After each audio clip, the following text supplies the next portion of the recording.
Angels and Divine Beauties! Kamusta? Ito po si Divine Tarot 888 para sa yung General Tagalog Tarot Reading Love Message para sa araw na to. Kamusta kayo guys? Comment present para alam kong nanonood kayo. So, na-ready ko na yung ilang mga cards and merong person dito na in love sa'yo at gustong mag-reach out, gustong mag-effort. Pero the problem is, mukhang ikaw ayaw mo na. Okay, first card is give your relationship a chance, work on your partnership. So yun na nga, gusto niya pa rin mag-work out itong connection na to at gusto niya mag-effort. Great love is worth taking the steps you're guided to take. Make the effort. So mukhang meron kayong memories. Malapit pa rin yung loob niya sa'yo, itong taong to. Pero ikaw gusto mong maging malaya. Free yourself. It's time to take back control of your life. Let go of control issues. Allow the situation to unfold naturally. Mas gusto mo kasi na maging malaya ka, hawak mo yung oras mo, at ikaw yung magdidesisyon kung anong gusto mong gawin sa buhay mo. So gusto mo maging malaya. At gusto mo din protektahan yung energy mo. Ayaw mo nung feeling na nasasakal ka or nasa isang sitwasyon ka na kailangan mong sumunod sa taong yan. Kasi mas maingat ka na ngayon sa energy mo. Ayaw mo nang ibigay sa kahit kanino lang yung panahon mo, yung oras mo. At mas gusto mo mag-focus ngayon sa sarili mo. So natuto ka ng mga lessons kasi dati binigay mo naman lahat sa taong to pero hindi naman nag-workout. Samantala, siya naman, ang gusto niya mangyari is mabigyan ng chance ulit itong connection na to. Okay. Ano pa ba mga energies connected sa'yo ngayon? Tingnan natin.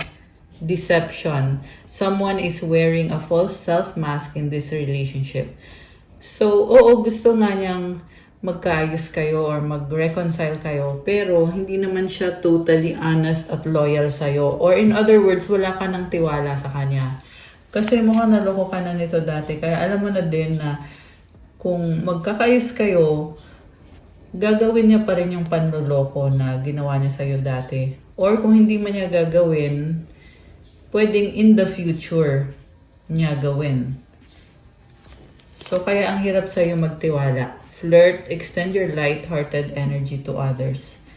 So, yung energy nitong taong to is very playful at meron siyang ibang kausap or ka-connect na, ayun, flirty. So, ayaw mo magtiwala kasi nga, hindi mo alam kung sinong kausap niya, sinong ka-flirt niya or kalandian niya, di ba? And nakikita mo din naman sa kanya na playful din siya towards you or very flirty din siya. Kaya lalong wala kang tiwala. Kasi gusto mo ng monogamous na connection. Samantala, itong person na to ay marami siyang kausap. At hindi mo din alam kung serious ba siya sa iba niyang mga kausap or kung sa'yo ba siya serious. Pero kahit na magseryoso pa to sa'yo, kung meron din naman siyang ibang mga kausap, or worse, if may iba pa siyang karelasyon, di ba? So, it's not going to be healthy para sa'yo. Very soon, clearly decide what you want so that it comes to you now. Okay, nakikita ko dito, gusto mong bigyan ng chance, pero natatakot ka. At sabi din dito, kapag magdesisyon ka ngayon, then magkakaayos kayo agad-agad nitong taong to. Romantic feelings. Your feelings are real and worth exploring. So, may attraction pero doubtful ka talaga. Yan talagang nakikita ko sa'yo. Kaya ka rin hindi makapag-desisyon. So, iniisip mo na lang na parang feelings lang yan. Wala namang stability dyan. Ganon ngayon yung tingin mo sa sitwasyon na to or sa connection na to. Soulmate, yes, this is your soulmate. So, ito na nga, nafe-feel mo kasi na soulmate mo siya. Pero guys, hindi naman porket soulmate mo yung tao or meron kayong special na connection ay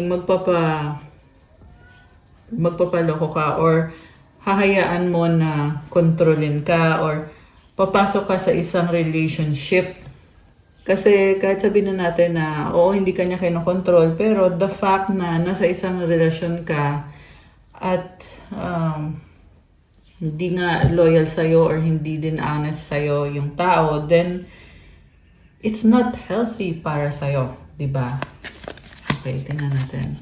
Wedding. This situation involves a marriage. So, yung iba sa inyo ay merong kasalang naganap. Or kung walang kasalang naganap, yun yung plano ninyong dalawa pareho nitong taong to. Okay, you deserve love. Okay, one more. Children. Your love life is being affected by children. Okay, you are lovable, sabi dito. So, sayang, no? Nafe-feel ko yung panghihinayang eh. Kasi nga, merong wedding na card. So, dito sa card na to, andun yung willing kayo sa isa't isa. Willing kayong mag-commit, willing kayong mag-effort, willing kayong ibigay yung pinaka-best nyo. Pareho kayong dalawa. So, yeah, the problem is hindi nag-work out. Kasi may ugali kasi itong taong kadil mo na, ayun nga, may iba siyang mga kausap. So, tingnan natin. Ano pa ba? Gamitan natin ang Romance and Love Oracle. Hindi siya makontento sa isa. Twin Flame. Trust the magnetic pull of your twin flame. It will guide you towards them. So, yung iba sa inyo ay mag-twin flame or this is the feeling na parang kami na magnet na hindi mo ma-resist or hindi mo maiwasan yung taong yan na hindi mo din mapaliwanag kung bakit ganon. Passion. Keep the flame of passion alive. It's the heartbeat of love. Alone time. Spend some time alone. It will help you gain clarity on your relationship. So, alam mo na may potential na magkaroon kayo ng stable relationship or sabihin na natin intimate relationship. Pero, mas gusto mo talagang mag-isa. Kasi may peace of mind ka at makakapag-desisyon ka para sa sarili mo. Kasi once na pumasok ka na sa relasyon, dalawa na kayong magde-decide eh. Pero samantala, pag hindi ka nakipagrelasyon, then ikaw, responsable ka para sa sarili mo at walang magsasabi sa iyo kung anong dapat mong maging desisyon. Kasi ikaw mismo yung gagawa ng mga desisyon. Sparks. Keep the sparks flying. Surprise each other with gestures of love. So, yeah, merong passion. Pero, at the same time, mas gusto mo na mag-isa na lang para safe ka. Okay? Yan yung nakikita ko dito, guys. Anong mga mensahe ang gustong iparating nitong soulmate mo or twin flame sa'yo? Tingnan natin. Using this oracle cards na ako mismo yung gumawa nito. Okay. I lied and regret it. I need you to be away from me. Okay. So, this person push you away kasi hindi niya masabi sa'yo yung totoo eh. Nagsinungaling siya. Pero nagsisisi naman siya. Kaso lang hindi pa rin niya masabi yung totoo. I'm tired fighting this battle. So, andun yung gusto niya pero hindi niya makuhang maging honest. Pero gusto niya magsimula ulit. I want a fresh start. Okay. I appreciate you. Nangihinayang siya eh. I hate you. Okay? So, mukhang nagka-conflict kayo. Kasi itong hate na card, yeah, conflict ito eh. At the same time, naunawaan ka niya, pero at the same time, gusto din niya na siya yung masusunod.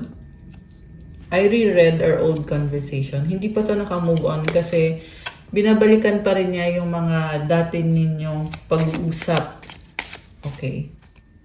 Ano pa? People don't believe in me. I miss you. Everything reminds me of you. Okay? Alam mo, marami siyang iniisip ng mga tao. Mukhang magulo yung isip niya. Pero at the same time, nami-miss ka niya.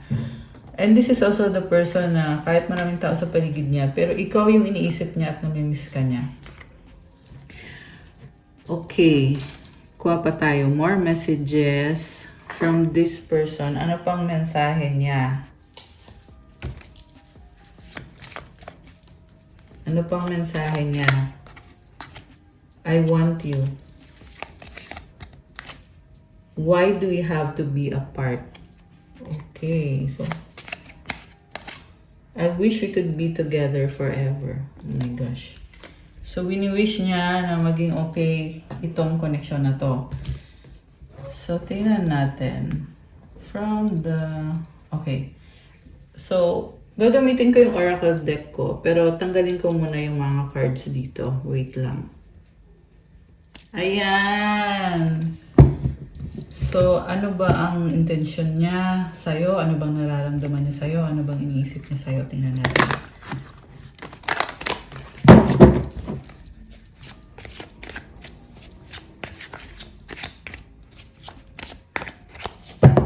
Okay.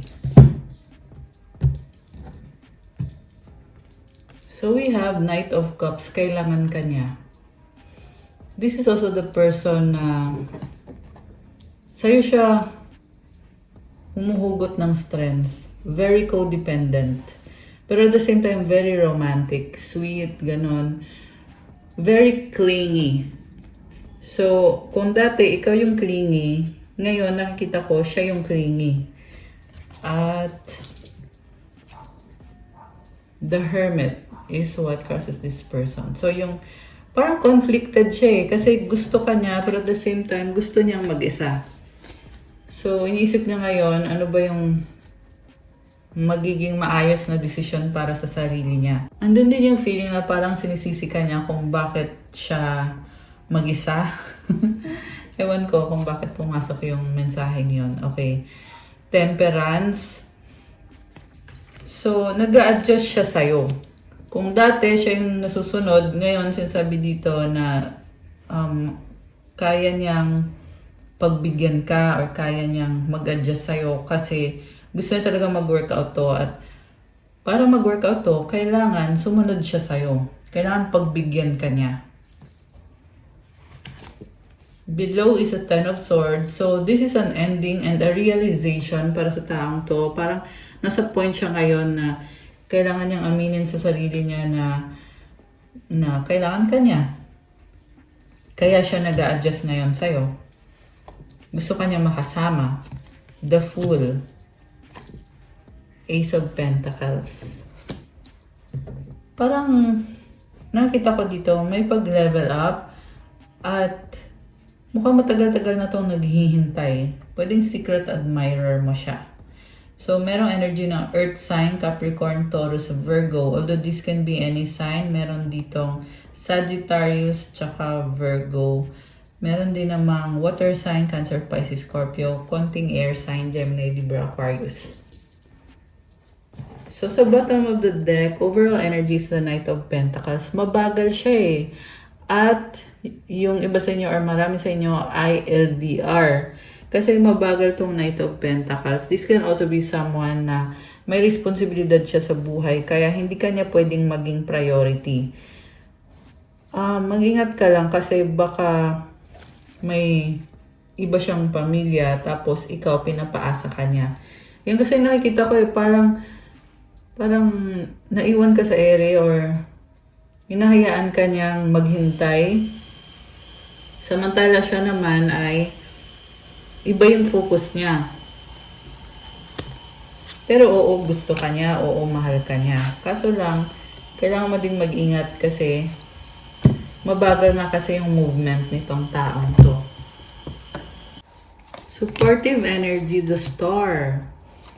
Tingin niya sa'yo, Six of Cups, mutual energy, Page of Swords, sa outcome is Page of Cups. Alam mo, puro energy ng mga bata.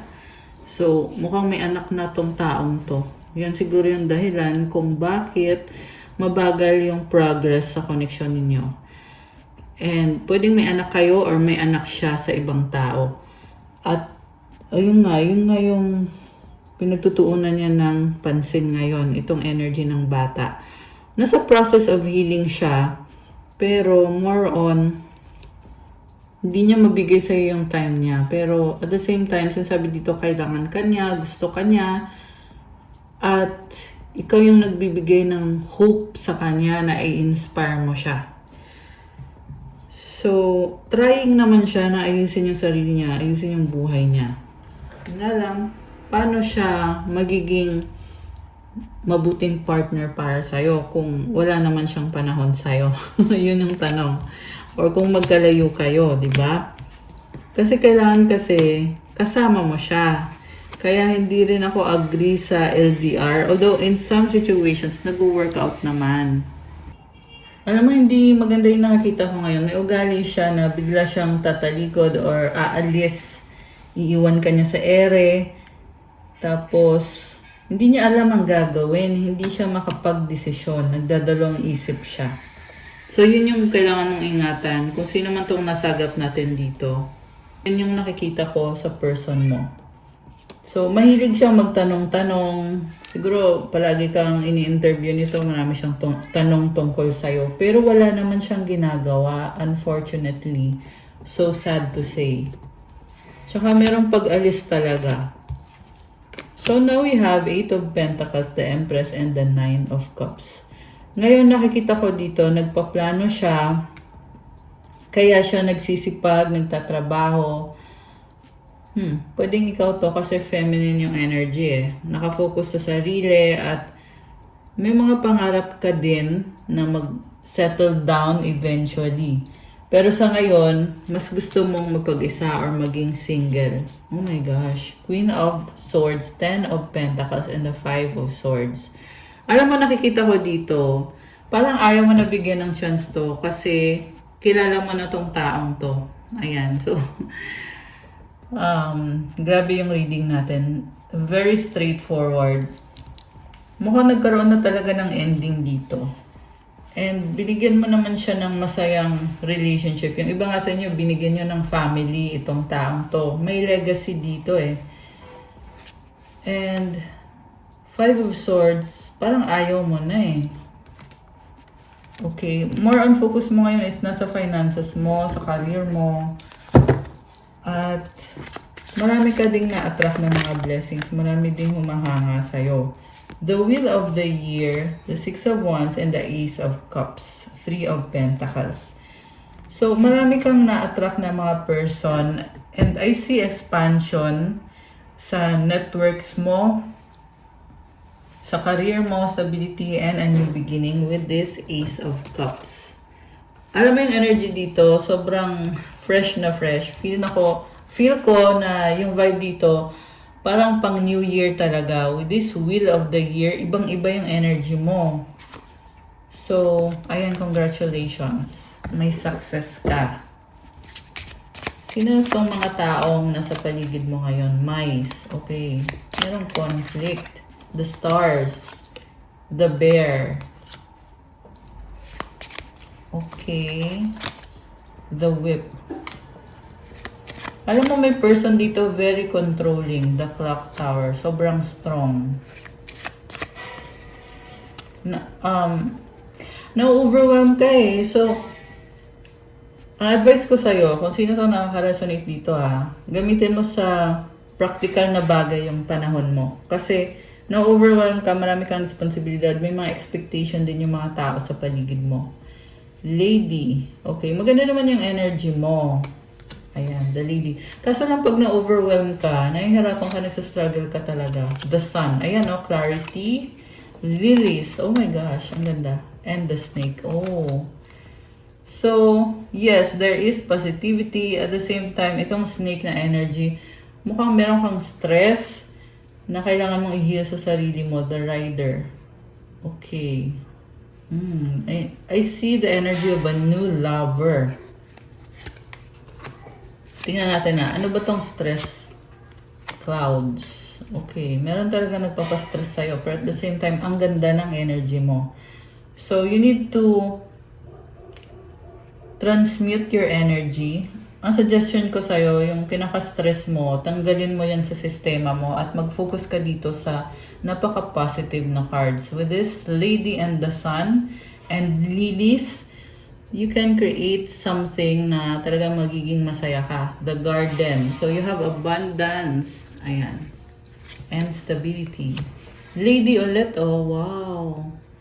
So, mukhang merong someone na talagang sumusuport sa'yo. At iba-back up ka nitong female or feminine energy.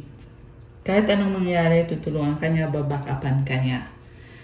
Okay, ano pang mga na-attract mong energies ngayon? Tingnan natin ha. Kasi, pwede mo na din tong maging annual reading. By the way, it's Capricorn season pa rin. Kaya kung kayo ay Capricorn, happy birthday sa inyo. Okay. You have Angel of Love. Oh my gosh. Blossoming abundance. Wow. Deceit. Okay. So, ang ganda ng energy mo. May abundance ka. Kaso lang, merong heavy na energy itong deceit. Okay, clarify natin bakit andito yung deceit na card? Sino to sa buhay mo? Sino to para sa'yo? Man holding a coin. Okay, someone na may pera, mayaman, may kaya, indecision. Okay, pinipressure kang magdesisyon. Victory. Oh, okay. Merong offer sa'yo, victory. Ayun o. So, yun nga lang nakaka-pressure to para sa'yo. So, take your time. Yan yung masasabi ko. Take your time na magdesisyon. Magician and the Mirror. So, this is you. You can create kung ano man ang gusto mong i-create sa career mo man yan or sa personal hobbies. Second chakra, Archangel Ariel. Ayan, I see creativity. Ayan, Archangel Ariel is with you. Tingnan natin, anong mensahe galing sa mga angels mo? Okay, alisin ko muna to kasi kukuha tayo ng more messages. Ayan. More messages for you. Okay. Broken, shattered, heartbroken, destroyed. Oh my gosh. Clarity, truth, intentions, honesty. Return, second chance, opportunity, making amends. Okay, yung pagiging broken mo, yun din yung nagbigay ng liwanag sa'yo. At andun yung opportunity para makapagsimula ulit. So, kung paano ka magsisimula ulit, ayan ay something na ikaw lang makakapagsabi. Hindi kailangan bumalik ka sa parehong sitwasyon or parehong tao. Pwede yan baguhin mo totally yung identity mo or yung approach mo sa kahit sa career mo, sa career, sa love life. Sabi dito, second chance, opportunity, making amends. Ayan. And then may nakita din akong person na kung kailan nag-broken up kayo, nagkaroon siya ng clarity or naliwanagan siya. At ngayon gusto niyang bumalik para manghingi ng second chance, makipag-ayos at magkaroon ng opportunity sa'yo. Sa bottom of the deck, silenced, frozen, no words, stone wall. Pinipili mo na lang manahimik. Okay, andito ulit yung second chance. So, reconciliation, making amends, opportunity. I feel like you want to try again. Okay? So, it's a risk. Kaya ka din nanahimik kasi hindi madali para sa'yo itong gagawin mo. You will be the one na haharap sa sitwasyon mo. So, ano bang magiging outcome? Teka, nalaglag to. Nalaglag tong healing card. So, releasing, purifying, cleansing. So, sasabihin ko sana, ano bang magiging outcome dito sa tinitingnan mong risky situation. At sabi dito, healing So, hindi kailangan madaliin. Okay? You are now on the process of healing. Releasing, purifying, cleansing.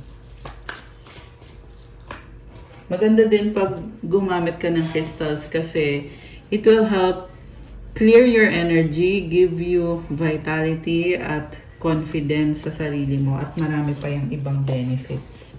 Loyalty, trusting, reliability, believing. Oh, grabe. Oh. Alam mo, nakikita ko sa'yo, talagang lumalaban ka.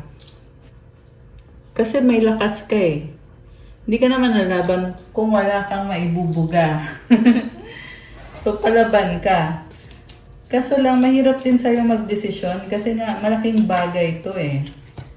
Spying, social network, information, ways. Okay, may nagsastock sa'yo. Okay, nalaglag to. Ano to? Ang dami ah. Apology, forgiveness, return, sorry. Oh my gosh. Longing, craving, aching, wanting. Open heart, receptive, empathy, vulnerable, abandoned, left out, walked away, cold. Alam mo, sa totoo lang, may nagsastock sa'yo. Kaso lang, ayaw na din niyang mag-try ulit. Kasi natatakot nga siya na wala nang chance to, mapapahiya lang siya kung ayaw mo na sa kanya. And it's the same person na pabalik-balik at hindi makapag-desisyon. Pero, yes, gusto niyang mag-sorry sa'yo. Yes, nagsisisi siya. Longing, meaning hinahanap-hanap ka niya talaga. Ayan o. Craving, aching, wanting. So, hindi ka na maalis sa isip niya at sa puso niya. Open heart, receptive, empathy, vulnerable. So, nagmumukha siyang clown or katawa-tawa kasi nga, di niya alam kung anong gagawin niya eh. Actually, ayaw din niya magmukhang tanga, kaya siya umiiwas na lang. Okay, ito din yung taong tahimik. Di nagsasalita. Para walang masabing mali. So, hoping, expecting, faith, manifesting, clinging. Ayan, umaasa siya. Pero may mga nangyayari din hindi maganda kasi sa buhay niya na kailangan niyang ayusin ngayon. Shallow, hollow, empty, boredom. Okay, and then itong clinging, holding on, obsessing, spying. So again, nagsustalk sa'yo at clingy siya. Clingy, hoping na mabigyan mo ng chance itong taong to. Okay. So ito na yung mga energies connected ngayon sa'yo. Tingnan natin ha, kung maganda ba yung energy mo or kung may kailangan ka bang ayusin. At ano yun? Okay. Oh wow! Goddess energy! Oh my gosh! So definitely maganda yung energy mo. So you have the confidence and na-attract mo kung ano yung gusto mo kasi you have this goddess energy. You create what you want para sa buhay mo. Kung ano gusto mong maging buhay mo ay kaya mong i-manifest. Solar plexus chakra, this is about being authentic sa sarili mo. 111. Okay, pwede nakikita mo yung numbers na yun. Take action. Creativity. Okay, so you are taking action. You are very authentic and creative. And you have this unicorn energy. So, itong unicorn, nakikita ko very talented ka. Intuition. So, you can rely on your intuition. Wish granted. Comment, claim, wish granted. Oh my gosh. So, 717. Queen or king? Oh my gosh. I love it. Comment, I am a queen or I am a king to claim this beautiful energy. Ano pa? Manifestor. Oh my gosh, comment. I am a manifestor. Sabi sa'yo eh. And then you have Psalm 55:22. Cast your burden upon the Lord and He will sustain you. He will never allow the righteous to be shaken. So kung ano man yung nagpapabigat sa'yo or nagpapahirap sa'yo, isurrender mo daw yan kay God at siya ang bahala sa'yo, aalagaan ka niya, ibibless ka niya, ibibigyan niya pangangailangan mo, bibigyan ka niya ng proteksyon. At hindi ka niya hahayaan na may mangyaring, alam mo na, may mangyaring hindi maganda sa'yo kasi nasa sa'yo si God. Kaya, ayun, good things are coming towards you. As long as, syempre, kailangan mo isurrender yung mga burden mo kay God. Ibig sabihin, be optimistic, be positive in all areas of your life. Kasi, andyan na si God eh. So, i-claim mo na. I-claim mo na yung success at yung blessings na hinahangad mo. 55-55, this number symbolizes change. And medyo challenging yung mga nangyari sa'yo. Pero, it is a blessing. Okay? 888, abundance. Comment 888 to claim this very abundant energy. And you have sacral chakra. Again, this is about creativity. Okay, ano pa? Ano pa mga energies connected sa'yo? Okay, 000. So it symbolizes new beginning. So we have Proverbs 16:3. Commit your works to the Lord and your plans will be established. Ibig sabihin, lahat ng mga plano mo, i-commit mo daw kay God. Sabihin mo kay God, God, ito yung mga plano ko. Kasi tutulungan ka niya at magagawa mo yan. Okay? So, kailangan mo lang talaga i-surrender yan kay God at ayun, sasabihin mo kay God lahat ng plano mo. Yun ang daan para ma-achieve mo yung success. I love it. Healthy mind. Oh my gosh. So, comment, I have a healthy mind. You are powerful. Oh my gosh. I love it. Oh, meron pa ba? Very positive, ah. You have success! Come and claim success! Siyempre, guys, kailangan yung magsikap at magtiyaga. Diba? Hindi naman to dadating magically sa buhay mo, itong success na to. Kailangan gawin mo pa rin kung ano yung kailangan mong gawin. Tsaka itong manifestor, ibig sabihin, meron kang ginagawa. Diba? Para makuha mo itong mga blessing na to at lalo na itong wish granted. Ayan. So, meron pa ba? You have ancestors. Tinutulungan ka ng ancestors mo. 44-44. Ibig sabihin, you are protected. Oh, Mama Mary loves you. Comment, I love Mama Mary. Comment nyo dyan. And lastly, you have positivity. I love it. You really radiate this positive energy. You are a queen or a king. Okay, ano pa mensahe galing sa angels mo? Focus your mind. Thank you, angels, for helping me focus on my priorities. Tinutulungan ka na mag-focus ka sa priorities mo. Ang ganda, you are aligned. Okay, one more. Spiritual support. Uy, ang dami mong mga supporters na mga angels. Grabe, oh. Dear angels, I allow you to support me as I grow to become more spiritually aware. So, itong mga angels mo, hinihil ka, tinutulungan ka sa mga dasal mo, sa mga minamanifest mo, at sinasamahan ka. Okay? Pinoprotect ka, syempre. Don't hate, meditate. So, thank you, angels, for guiding me to love through meditation. So, wag daw magalit. Instead na magalit ka or merong person na kagalit mo, mag-meditate ka na lang.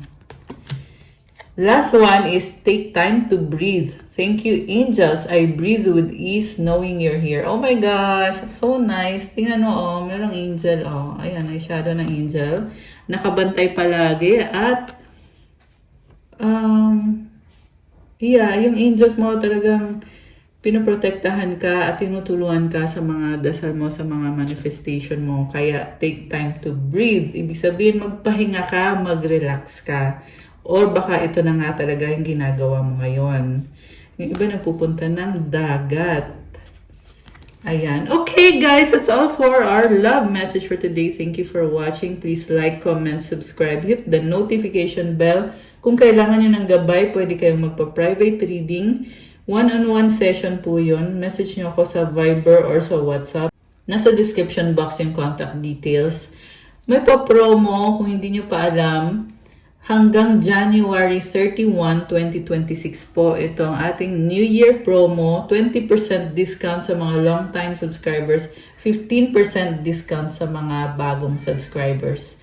So, pwede pa kayong humabol kasi hanggang January 31 pa yung promo. After that, back to regular price.